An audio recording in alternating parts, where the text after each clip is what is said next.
here with Alexandra Burke and we're talking relationships. Dating and having a crush on someone is all part of becoming a teenager. Alexandra, do you remember your first crush? I do remember my first crush. Okay, so my first crush was actually in primary school. I still speak to him now, but looking back at it, it was so funny because I thought I was going to marry him. If you can explain it in some sort of way, how would you explain what it felt like? Butterflies. Always wanting to go into school because I wanted to see him. It was crazy. I would tell my mum, by the way, I'm in love with this boy in school, we're going to get married when we're older and have kids.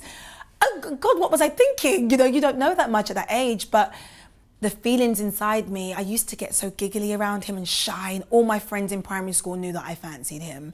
And it was very apparent that the feeling was mutual, which was nice. Towards the end of primary school, I kind of found out that he fancied me too, which was cute. Yeah. So what kind of signs do you look out for to know if a boy likes you? I guess, first of all, if they'll talk to you, that's a great sign. It's a great first step. Also, I used to be a fan of playing kiss chase in primary school, simply because I wanted him to kiss my cheek. And one day he said, yeah, let's play it. That's a good sign. It's a good sign. It was the sign of all signs. I was like, oh my God, he has to like me now. And of course, I slowed down to allow him to kiss my cheek.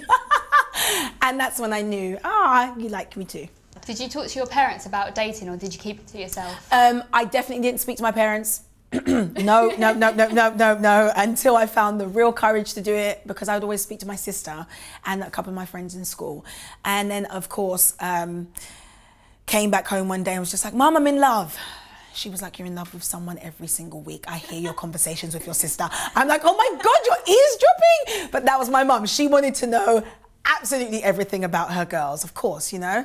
So yeah, so my mum, she was a very open person. She made herself very approachable for those situations, and I'm happy she did, because I was never gonna approach her first. Can you remember your first kiss? Absolutely. I can absolutely remember the first kiss. It was terrible.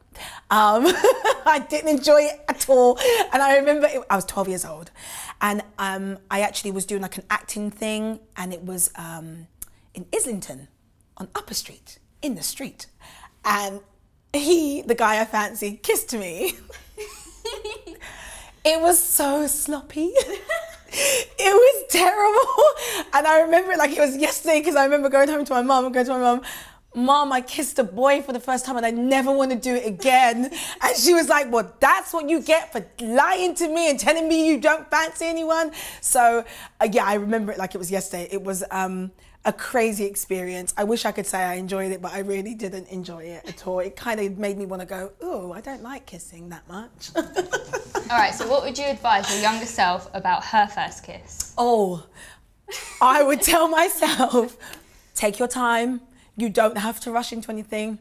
You know, if he really is the one you like, tell him that you like him, and wait for that moment to come. Don't have him pressure you into it, and don't pressure yourself into those kind of things, because it can be awkward. So do it when it feels right, and when it feels right for you in your heart. Alexandra, thank you so much for talking to us about relationships. If you want to know more, or you have any questions, then visit the Lil-Lets Becoming a Teen website, and Vicky, their agony aunt, will always answer any question that you have. There was another of my friends who was still great mates with him. We would always clash because we were kind of the strongest, hilarious members of the gang.